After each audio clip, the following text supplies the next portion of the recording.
Olá, sejam muito bem-vindos ao Fronteiras da Saúde, o programa do Núcleo do Combate ao Exercício Ilegal da Medicina, aqui do CIMERS.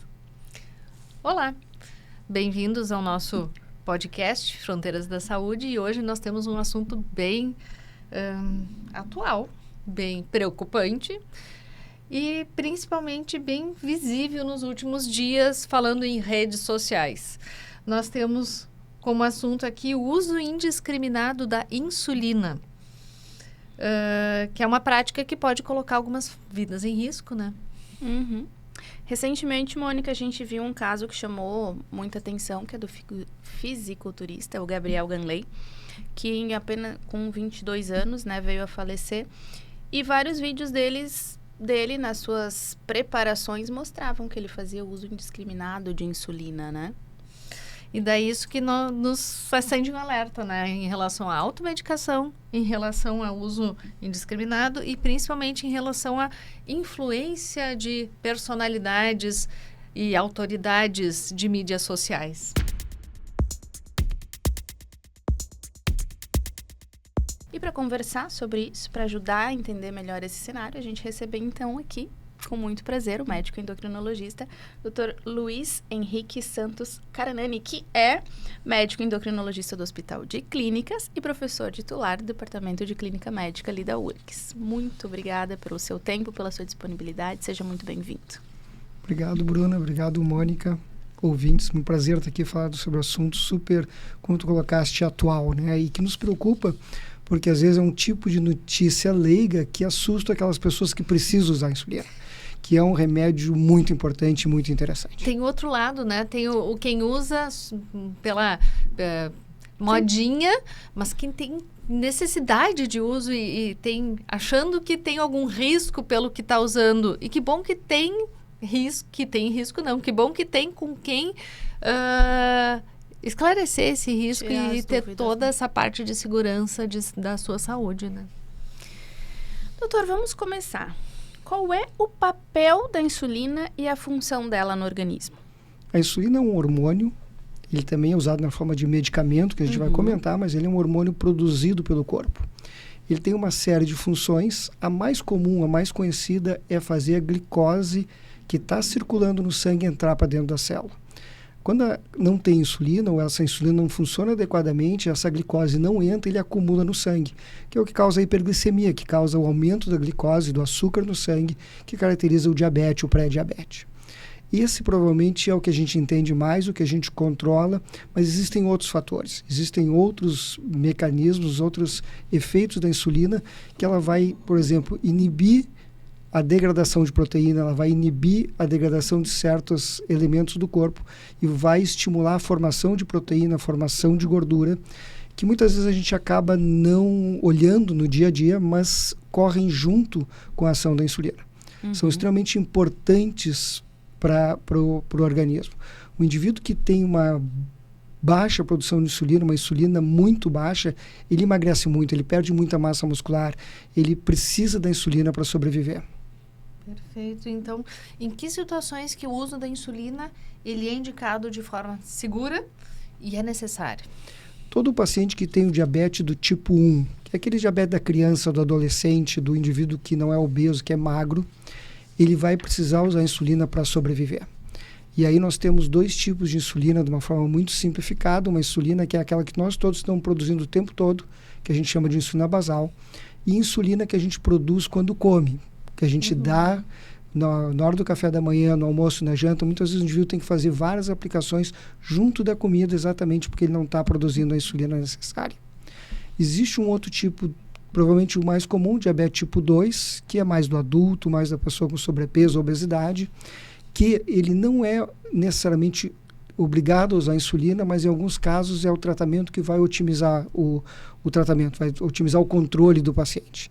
Muitas vezes esse indivíduo não precisa usar tantas doses de insulina, às vezes só uma dose de insulina por dia já vai resolver, já vai para controlar. Então, eu lhe diria que uso da insulina na forma de medicamento é que o paciente tem diabetes. Nas suas diversas formas, o tipo 1 e tipo 2 são os mais comuns, os mais conhecidos, existem outras, mas fora o uso no diabetes, ela não tem uma indicação de uso médico. Médico não, perfeito. E doutor, assim, é claro, a gente do lado de cada tela entende isso, que é de uso médico, né? É uma medicação, ela tem que ser prescrita, mas ela é usada por diabéticos, como o senhor falou, e por que ela exige tanto cuidado? Por que não pode sair qualquer um usando para qualquer motivo? Exatamente porque ela baixa a glicose no sangue, e a glicose é um elemento essencial para a nutrição das nossas células, principalmente das células cerebrais, que usam muito mal outras estruturas. Então, se eu estou usando uma medicação que vai baixar de uma forma, digamos assim, entre as forçada a glicose, e eu quero chegar num nível bom de tratamento, que seria em torno de 100 miligramas por decilitro, eu estou voando muito próximo do nível que vai fazer mal para a pessoa, que é abaixo de 70 ou 50. Nesse momento, eu começo a ter efeitos ruins do uso dessa insulina. Então, eu realmente tenho que ter uma pessoa que saiba o que está fazendo, saiba qual é o momento de usar, saiba os sintomas que a glicose está baixa, ou tenha uma monitorização muito frequente da sua glicemia para saber se eu necessito, digamos, fazer uma ação contrária à ação da insulina, que seria, por exemplo, mais comum se alimentar. Se ela está muito baixa, se eu errei, se eu fiz uma alimentação menor do que eu previa, ou fiz um exercício maior e consumi uma glicose, eu preciso às vezes fazer uma refeição, um lanche extra, exatamente para evitar que baixe demais a glicose no sangue. Uhum. Perfeito. E nos últimos anos a gente tem visto, né, a insulina sendo utilizada aí fora desse contexto médico, né, especialmente por pessoas em ódio ao corpo ou profissionais do fisiculturismo. Por que isso acontece? Qual é a ideia por trás desse manejo? Existe essa ideia que ela diminui o catabolismo, que ela diminui a degradação de proteínas e que ela estimula a formação de proteína. Então, dentro desse conceito de aumentar massa muscular que ela aparece. Uhum. Infelizmente, ou felizmente, ou talvez engane as pessoas, que isso é um mecanismo que ocorre do ponto de vista molecular. Na verdade, diferente de outros hormônios anabólicos, aí normalmente os esteroides anabolizantes, que aumentam a massa muscular e tem um efeito clínico de ter hipertrofia muscular visível, essa hipertrofia que a gente esperaria com o uso da insulina não acontece. Então, é uma alteração muito pequena, é uma alteração que a gente não consegue ver uma resposta na clínica. Então, veja bem, eu não estou dizendo que os esteroides são bons, mas eles têm muitos riscos, mas ele tem uma resposta que a pessoa está procurando. Já a insulina tem os riscos e a pessoa não vai ter esse benefício na prática. Agora, existe esse senso comum entre os usuários que sim, teria esse benefício de aumentar a massa muscular. E normalmente, se eu uso a insulina, por exemplo, num paciente com diabetes tipo 2, que tem sobrepeso, que tem obesidade, existe o que a gente chama de resistência insulínica. Uhum. Eu uso doses mais altas para ter a mesma resposta. No indivíduo que não tem diabetes, doses baixas já vão baixar muito a glicose. Então, eu tenho que ter mais cuidado em quem não tem diabetes em usando a insulina do que a pessoa que tem diabetes. Se eu tenho toda a preocupação em quem tem diabetes, quem não tem diabetes tem mais risco de baixar a glicose de uma forma mais grave e mais importante. Então, esse ganho de massa é um mito? Para a insulina é. Alguns dos anabolizantes que se usam sobem a glicose, então talvez tivesse um efeito nisso, mas teria que ver individualmente se a pessoa teria essa glicemia, essa glicose mais elevada. O uso de forma importante, da forma que se espera para a massa muscular, é um uso suprafisiológico, é um uso que vai induzir a glicose mais baixa e com isso tem riscos importantes à saúde da pessoa. Bom, falando nesse caso desse fisiculturista, né, que teve esse desfecho de óbito, inclusive, uma hipoglicemia severa, o que ela pode causar no organismo da pessoa? Felizmente, elas são raras nos pacientes que usam de forma adequada. Felizmente, a maioria, mesmo as consideradas graves, severas, não trazem maiores riscos para a pessoa. Existe uma resposta fisiológica baixa da glicose. A gente vai liberar hormônios para tentar fazer a glicose subir. Uhum. Hormônios que a gente libera quando a gente não tem diabetes, a gente não come, não toma café da manhã porque esqueceu a chave no carro, né? Ou porque a gente não almoçou, que todo mundo sente. É aquela irritação, mau humor, sensação de fome, sim, às vezes um tremor. Uhum. E depois passa, quando a glicose sobe. A gente vai liberar, então, cortisol, que é o hormônio do estresse, a gente vai liberar adrenalina, a gente vai liberar outros hormônios e a gente tem esses efeitos. Quando a glicose continua baixando, independente disso, quando baixa a glicose no cérebro, eu vou ter uma diminuição do sensório. A pessoa vai ficar distraída, vai ficar dispersa, vai ficar confusa, pode entrar num coma. Pode causar convulsões, pode causar arritmias cardíacas. Então, aí a gente começa, felizmente é raro, tá? Mas tem pacientes que às vezes erram, que fazem uma hipoglicemia, que chegam a ter fraturas ósseas por queda, por convulsões, por se bater. Até a contração muscular muito intensa pode às vezes fazer uma ruptura de um tendão ou de uma estrutura óssea, até o coma.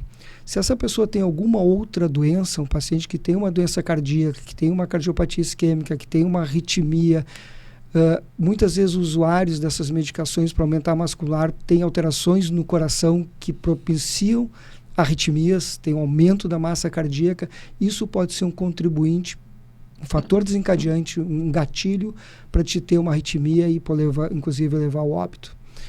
Mesmo que não leve ao óbito, as convulsões graves, a hipoglicemia grave pode deixar sequelas neurológicas. Às vezes a pessoa fica com sequelas da hipoglicemia grave, de cognição, de fala, de percepção. Então, não necessariamente só o óbito, mas pode ter consequências que vão levar para o resto da vida. Mas felizmente são raras. Felizmente são raras. A gente respira fundo aqui, né? Olha, é tão importante a gente ter consciência de todos os riscos que uma molécula dessa pode trazer. E me apavora as pessoas sem a necessidade de se colocarem nesse risco, né? E de novo, só para reforçar, oferecendo uma coisa que não vai acontecer. Que não vai Exato. acontecer, exato. Aquela resposta bonita, aquela resposta do muscular, aquela coisa da hipertrofia. Os pacientes, os indivíduos que usam insulina engordam mais de gordura do que massa muscular. Existe uma situação que é a produção errada do pâncreas, um tumor normalmente benigno de insulina, que a gente chama de insulinoma, que o clássico é das pessoas engordarem. Elas têm hipoglicemia, na história elas engordam em pouco tempo, 3 meses, 6 meses, 10, 15 quilos. Isso é o clássico. Então, a gente está oferecendo uma coisa, está agindo num grupo que tem uma fantasia, que tem uma necessidade muito mais psicológica, que não está preocupado com uma evidência científica, não está preocupado com resposta, vai naquele coisa do diz que quem faz, e a gente pega de várias fontes completamente irresponsáveis essas promessas que a gente sabe, infelizmente, não vão acontecer. E normalmente o diz que também não é médico, né? Diz que a maioria das vezes não é médico. Então, bem por isso que estamos aqui conversando no nosso podcast de Fronteiras da Saúde, em que a gente fala exatamente sobre a atuação de profissionais não médicos fazendo alguma ação, alguma indicação de um tratamento médico sem ter esse cuidado. E daí, dentro dessa prática, muitas vezes incentivada, então, por profissionais que não têm formação médica, como é que o senhor enxerga esse cenário no mundo de hoje? Esse cenário é uma coisa que nos preocupa muito. Nos preocupa muito não só os da insulina, mas todos os anabolizantes, todos os esteroides, né, que a gente está vendo hoje muito frequente numa população jovem, numa população que tem efeitos muito, muito, muito complicados. A gente tem visto frequentemente pessoas que advocam a utilização desses tratamentos sofrerem infarto, miocárdio muito precoce, e negam que foi dos esteroides, dizem que é o estresse, que é a perseguição. A gente tem visto insuficiências hepáticas graves, e a gente tem que fazer isso que a gente está fazendo aqui, tentar trazer um pouco do conhecimento, da informação, mas a gente sabe que é um nicho que às vezes não quer ouvir. Então, talvez o nosso papel seja trabalhar junto com os profissionais, responsabilizar essas pessoas de alguma forma pelo acontecido, porque a insulina não, mas a maioria dos outros esteroides precisa de prescrição médica, precisa de uma receita. A gente sabe também que vem coisas de fora do país, vem coisas que não são aprovadas, vem coisas de uso veterinário, então é difícil até às vezes tu fazer o rastreamento de onde é que vem essa orientação, né? E o mais impactante é que quando nós médicos recebemos uma complicação de uma medicação veterinária, a gente não sabe nem o que fazer, né? Não faz parte da nossa realidade, não faz parte da nossa compreensão de fisiologia quando vem algo de fora que a gente não sabe o que é, vem um uso veterinário que não é para ser usado em pessoas. Tudo isso é realmente muito perigoso. Mas, doutor, quando alguém orienta o uso dessas medicações, né? Ou contrabandeadas, ou de outras fontes, ou até mesmo medicações para humanos de uma dose diferente, e essa pessoa orienta e ela não é médico, isso é um exercício ilegal da medicina. Isso está previsto na Constituição, né? Um crime. Como é que o paciente pode identificar se ele está sendo corretamente orientado ou não por um profissional? Em termos da insulina é muito fácil. Se tu não tem diabetes, está mal indicado, está mal orientado, tá certo? Quem tem diabetes, muitas vezes a gente tem dificuldade de convencê-los à insulina. Então, é o outro lado da moeda. Fica muito simples nisso, né? De novo, a gente tem muita dificuldade, às vezes a gente pega algumas receitas, fala com alguns pacientes que tiveram algum problema utilizando essas medicações, e eles entendem que tiveram um problema, às vezes querem se tratar, mas não querem fazer nada, nenhuma ação contra a pessoa. Existe uma relação ali de, não sei se é médico-paciente, mas de prescritor-paciente, muito complicada, muito complicada, e existe um vínculo, desculpa dizer o termo, entre o picareta, né? Ele consegue convencer as pessoas e tem uma lábia, senão não seria. Ele é um bom vendedor de um produto ruim, senão não poderia fazer. E quando a gente fala de coisa séria, a gente não está nunca, dificilmente a gente está oferecendo uma resposta milagrosa, né? São respostas pequenas, são respostas associadas a trabalho, a diário, a exercício, a esforço, e às vezes isso não convence muito, né? Isso não tem aquele chamativo de um tratamento rápido, fácil. Todo mundo quer uma pílula mágica, né? Respostas mágicas, fantásticas.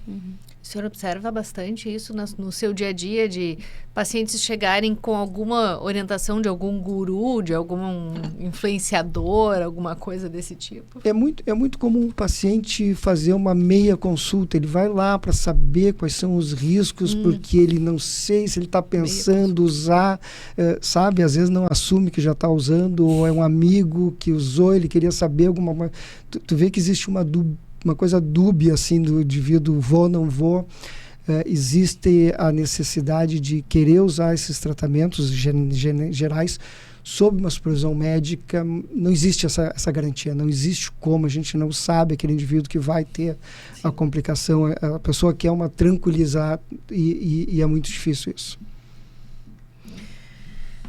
Complicado, né? E que mensagem o doutor deixaria, assim, para quem pensa em usar ou insulina para um outro motivo que não é diabetes ou qualquer uma dessas outras substâncias? Não use.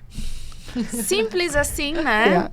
Eu acho que o mais importante é a gente dizer que não vai ter aquele benefício que está esperando. Tem um risco sem o benefício. Outras situações eu tenho um risco, talvez muito grandes, mas eu talvez tenha um benefício estético temporário. Essas medicações, elas são muito complicadas porque elas causam dependência. E elas são muito uso-dependentes também, né?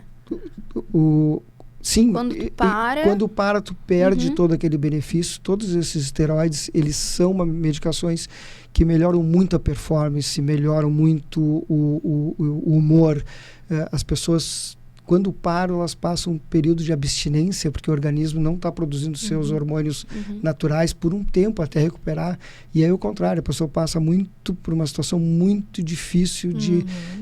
tudo aquilo que o remédio dá de energia, de força, de desempenho, ao contrário, e realmente causa uma dependência do uso dessas, um círculo vicioso, né? Ela não consegue ficar sem. Então, de novo, para a insulina é que não funciona. Então, talvez essa seja a mensagem, brincadeira, né? Não usar é mais fácil, mas que não corra o risco, porque é um risco que não vale a pena. Não, mas tá certo, acho que não use, né? Nem use. Começa. Não use. Não tem porquê, né? Não faz sentido. Fugindo um pouquinho ao assunto do uso da insulina, a gente está hoje vivenciando muito, que também é uma coisa no limite da falta de conhecimento ou da picaretagem, é a dosagem da insulina sérica, que não tem quase indicação médica, a não ser nessa situação de produção endógena de um tumor produzindo, e a gente vê muitos pedidos. O paciente vem com a insulina alta, baixa, e que não faz o menor sentido. A gente vê muito pessoal que faz área esportiva, muito nutricionista pedindo a insulina, que não tem, é um gasto, os convênios arcam com isso. Então, eu acho que é na mesma linha, assim, de dizer, não, tu precisa fazer A, B ou C, porque a tua insulina está alta ou baixa e não faz o menor sentido. Se eu não tiver nem com diabetes, se eu não tenho a suspeita desse tumor produtor, não tem por que dosar insulina. A insulina da gente é o que precisa estar para funcionar, e se está alta é porque ela precisa estar alta, não tem essa... Vamos tratar. Se a pessoa está acima do peso, vamos tratar o peso, não a insulina. Sim, perfeito. Bom, nossa, aprendendo muito aqui. Aprendendo muito mesmo e vendo muita coisa do dia a dia que passou por aqui. Mas vamos fugir um pouquinho dessa parte da insulina e vamos entrar numa parte diferente aqui. Aqui a gente traz muita informação de qualidade. Nossa, aprendi demais mesmo. E a gente gosta de trocar outro tipo de informação de literatura também. Nós aqui no Fronteiras da Saúde, nós temos um clubinho do livro, né? Nós temos desde o início a gente formou esse clubinho do livro e gostamos sempre de pedimos inclusive para os nossos convidados que nos indiquem alguma indicação. Indicação, ficou péssimo. Mais literatura para ti, Mônica. Que nos indiquem algum título, alguma obra que foi importante na sua formação, que seria importante que alguém que está nos ouvindo leia. Tens alguma indicação? Eu vou te dar 3 indicações que são bem antigas, que não são atuais, tá? Que eu dou sempre para os alunos que passam com a gente. Ótimo. Um deles chama O Físico. Tá certo? Que é um livro que conta a história do médico ou de uma pessoa que tinha um dom e queria fazer medicina, e conta muito como é que era o processo. Eu acho um livro bárbaro, é O Físico. A gente sempre fala aqui a gente já falou uma vez sobre esse livro, que é uma tradução errada, tradução, né? Não é o físico, né? O physician é o médico, né? Porque é a história de um médico. Exatamente, mas que para qualquer um, mesmo que não seja da área médica, vale a pena ler. O outro que eu gosto de recomendar são pequenos capítulos, são pequenos contos que tu pode ler 2, 3 páginas por vez, que é O Homem que Confundiu Sua Mulher com Chapéu, que é de um neurologista que faleceu de melanoma, e que ele conta vários casos dele, e alguns dos casos eu me lembro que eu gravei depois para quando eu fui fazer medicina, muito interessantes, casos reais, né, do Oliver Sacks. E o terceiro, recomendado por um cirurgião amigo, é A Medicina dos Horrores. Tá? São também casos reais contados durante a história de casos de cirurgias. Desde a época que a cirurgia era quase uma coisa de açougueiro, né? Então tem alguns relatos muito interessantes para a gente entender um pouquinho onde é que a gente chegou, várias coisas que a gente vê. Então acho que são livros que eu recomendo sempre para os nossos alunos, que eu acho que são interessantes para todo o público em geral, mas principalmente para quem está interessado na área médica. Excelente. Eu adorei as dicas. Excelentes indicações, que legal. E para fechar o circuito aqui, né? Nós precisamos fechar ele. Nós deixamos como lembrancinha pela participação aqui, pela excelente conversa que a gente teve aqui, uma lembrancinha de uma indicação anterior. Então, de um outro convidado. Muito obrigado, excelente. Muito obrigada. Nós temos uma ex-residente nossa que hoje é professora no Canadá, e todos os eventos que eles começam lá, eles têm que fazer uma menção aos índios, os nativos, né, que foram extintos, não existe. Então eles fazem sempre uma referência, um meia-culpa. Então é interessante, né, esse reconhecimento que a gente tem que fazer. Muito interessante mesmo. Pessoal, muito obrigado pela oportunidade de estar aqui, obrigado de falar de um assunto que nos toca diariamente. E, de novo, a nossa preocupação é que esse tipo de notícia assuste os pacientes que precisam usar e que se beneficiam muito do uso da insulina. É exatamente isso. Nós agradecemos muito a sua presença aqui. Foi uma conversa sensacional. Sensacional, em que falamos sobre um tema super importante, super sério, né? E que começou a virar modinha, infelizmente. Toda essa modinha de internet tem seu risco. E é muito importante a gente trazer o cerne da medicina, né? Que é proteger a vida. Que é não só curar, mas não causar danos e ter essa proteção dos nossos pacientes, pensar nos pacientes, né? E não pode ser substituída por qualquer modismo, qualquer promessa fácil, uma pílula mágica, que de fato não existe. Essa é a nossa ideia aqui, né? Trazer informações de qualidade. Exatamente. Muito obrigada, doutor. Esse foi, então, o nosso Fronteiras da Saúde, o nosso episódio de hoje. E nos acompanhem nos nossos canais, no Instagram, no YouTube. E no Spotify. E no Spotify.